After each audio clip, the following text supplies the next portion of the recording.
wanita itu berkata, anakku, demi Allah, aku tidak ridha, tidak rela sebelum engkau gugur membela Abi Abdillah al-Husain.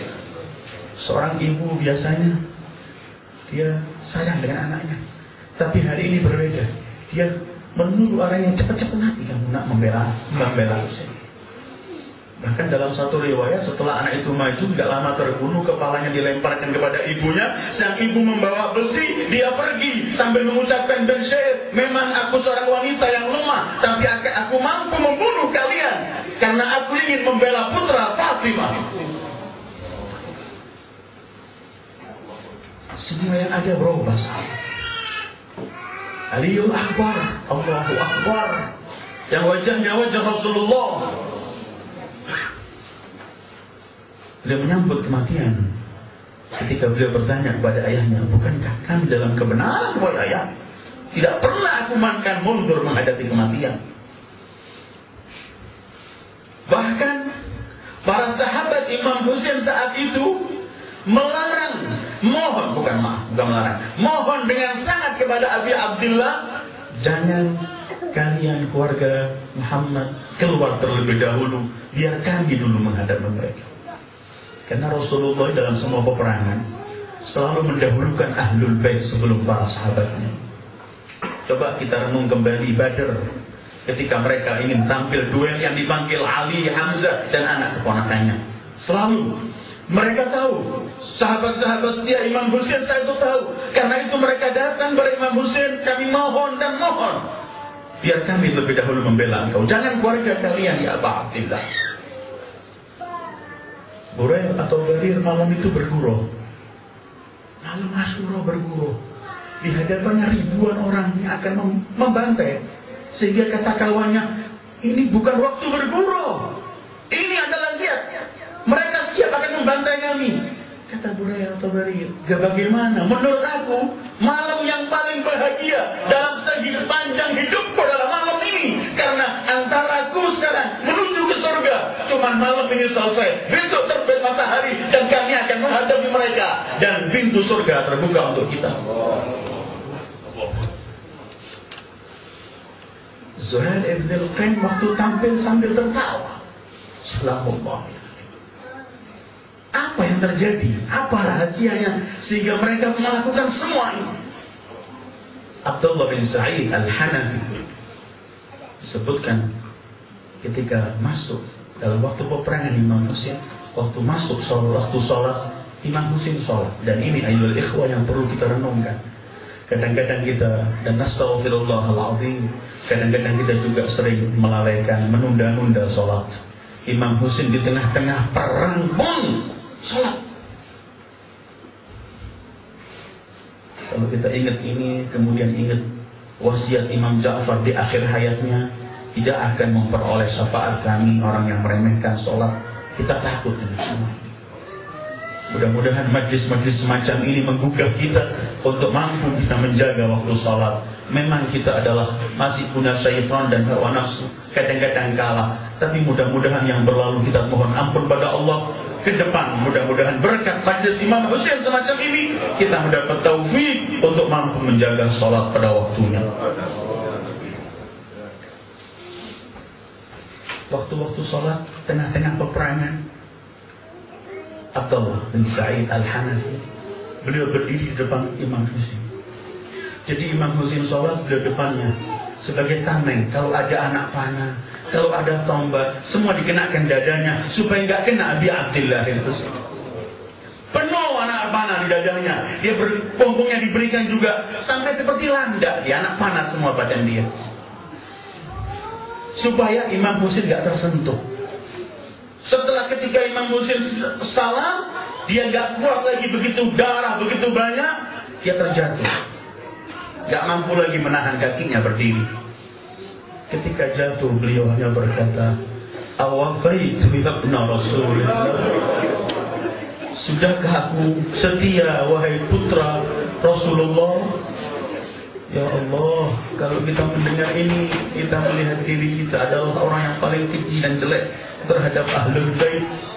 Kita belum pernah mampu mengatakan awafaitu ya ibna Rasulullah dalam semua kehidupan kita, karena kita belum pernah berbuat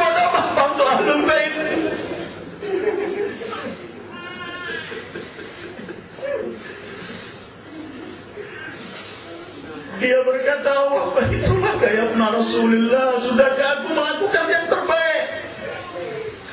Kata Imam Husain, iya, dan engkau di depanku menuju surga. Semoga dia Abdullah bin Sa'ad yang kita juga ingat hari ini kepadamu, wahai Abdullah, dan engkau pasti masuk surga. Karena manusia maksum berkata, engkau di hadapanku menuju surga. Jangan lupakan kami bila kami syafaatmu juga. Ini semua terjadi, masalahnya memang cuma satu. Karena cinta terhadap Imam Husain dan Abi Abdillah Husain. Karena cinta terhadap Ahlul Bait. Cinta itu adalah power. Cinta itu adalah orang ketika memiliki cinta, dia tidak pernah melihat tantangan dalam hidupnya. Dia melihat semua ini keindahan demi yang ia cintai. Cinta adalah power yang sangat-sangat kuat. Sumayyah, ibu Ammar, wanita tua, budak, hidup di zaman jahiliyah, wanita yang merdeka, terhina di zaman jahiliyah, apalagi wanita budak, tapi Sumayyah punya kekuatan yang mampu melawan Abu Jahal, Fir'aun umat ini. Oh, al-mahabbah, al-hub. Karena itu Imam Husain telah mempersiapkan mereka ini dengan sabda beliau, liyarhabil mu'min fi liqa'illah muhibba, harus punya satu yaitu cinta.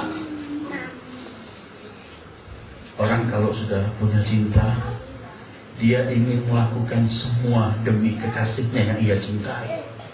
Kadang-kadang sakit, rintangan, semua itu bahkan menjadi indah, menjadi lezat, enak karena ia lakukan untuk yang dicintai. Orang ketika memiliki cinta tidak lagi melakukan semua ketentuan Allah dengan terpaksa, tetapi dengan senang karena cinta. Sering kita melakukan taat, tapi kita terpaksa. Kalau nggak melakukan taat kita akan dosa atau dia hukum dan semuanya terpaksa. Tapi ada orang melakukan taat karena cinta, sangat berbeda. Dia melakukan dengan senang. Coba kita lihat dalam Al-Quran. Ternyata memang di tempat-tempat yang memerlukan keberanian, memerlukan menghadapi semua tantangan, di tempat-tempat yang penuh tantangan, yang harus kita tampil dengan berani, di tempat-tempat semacam itu selalu Al-Quran menitipkan cinta sebelum yang lainnya. Karena kalau sudah cinta ini ada, orang bisa jihad, bisa menghadapi musuh-musuh Allah dengan tegar dan berani, bisa tidak lagi takut dengan cacian orang, omongan orang, semua tidak ada. Dengarkan ketika Allah berfirman, ya ayyuhalladzina amanu man yartadda minkum an dinihi fasawfa ya'ti Allah biqaumin yuhibbuhum wa yuhibbuna adillatin 'alal mu'minin a'izzatin 'alal kafirin yujahiduna fi sabilillah wa la yakhafuna lawmata la'im dzalika fadlullah yu'tihi man yasha wallahu wasi'un 'alim. Hai orang-orang, 54 Al-Maidah. Wahai orang-orang yang beriman, kalau ada dari kalian yang murtad, Allah akan tumbuhkan satu umat lain. Yang umat itu sifatnya pertama apa? Mereka dicintai oleh Allah dan mereka mencintai Allah. Cinta. Setelah cinta baru mereka tawadhu, rendah di hadapan kaum mukminin, berani dan tampil di hadapan orang-orang kafir.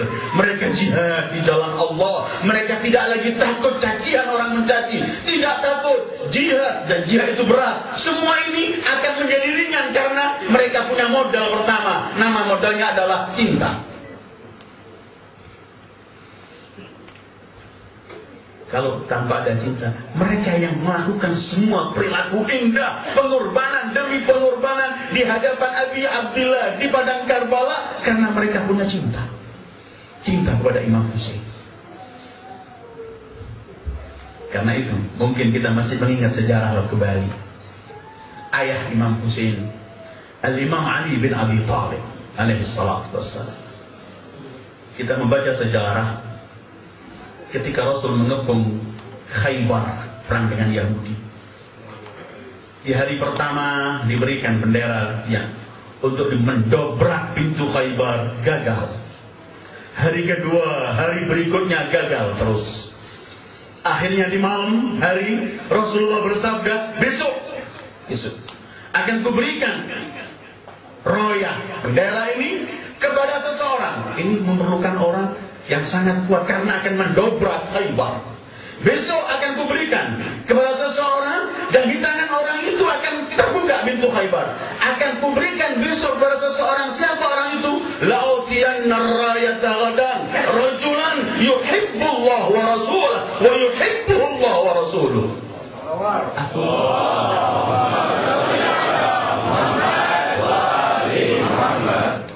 Besok akan kuberikan bendera ini kepada seseorang yang mencintai Allah dan Rasul dan dicintai Allah dan Rasul. Di tangan orang ini akan terbuka Khaybar. Apa modalnya? Mahabbah, cinta.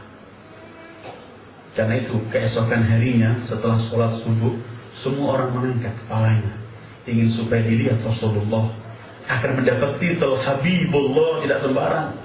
Titel yang besar. Semua menginginkan itu. Ternyata Rasulullah memandang sana kemari, kemudian beliau berkata, Aina Ali? Di mana Ali? Mereka teriak, sakit mata ya Rasulullah. Panggilkan Ali. Dipanggil Imam Ali.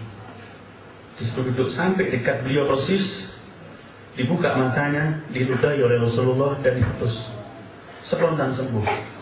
Kemudian Al-Imam Ali beliau berkata, demi Allah, mata yang kena tangan dan ludah Rasulullah lebih terang dari yang sebelahnya dan tidak pernah sakit sepanjang hidup beliau.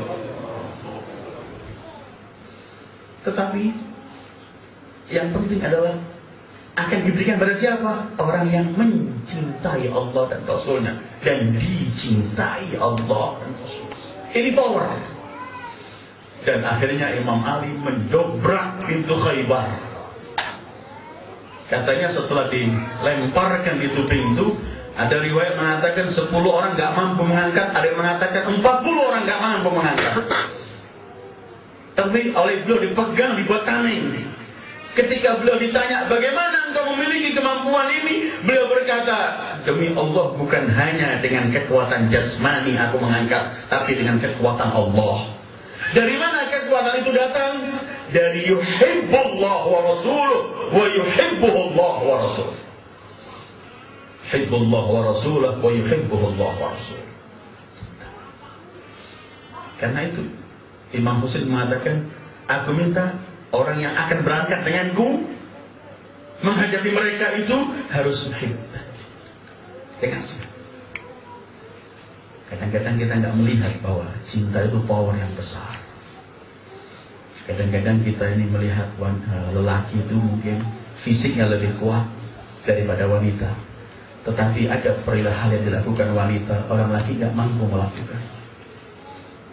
Nggak mampu orang laki mungkin melakukan apa yang dilakukan seorang ibu, harus bangun malam, menyiapkan susunya, bangun ini lagi. Semua. Kalau laki mungkin nggak mampu melakukan. Tapi dari mana kekuatan sang ibu itu? Cinta terhadap anaknya, menjadikan power, dia lupa semua sakit dan capek. Karena itu Allah juga berfirman dalam surat At-Taubah 23, kalau kita masih mendahulukan ayah, anak, saudara, istri atau suami, perniagaan kita, keluarga, family, perniagaan, rumah tinggal, kalau semua ini lebih kita cintai daripada Allah dan Rasulnya, tunggu saat kehancuran, kata Allah. Qul in kana aba'ukum wa abna'ukum wa ikhwanukum wa azwajukum wa amwalun iqtaraftumuha wa tijaratun takhshawna kasadaha wa masakinu tardawnaha ahabba ilaikum min Allah wa rasulih wa jihadan fi sabilih fatarabbasu innallaha la yahdil qawmal fasiqin.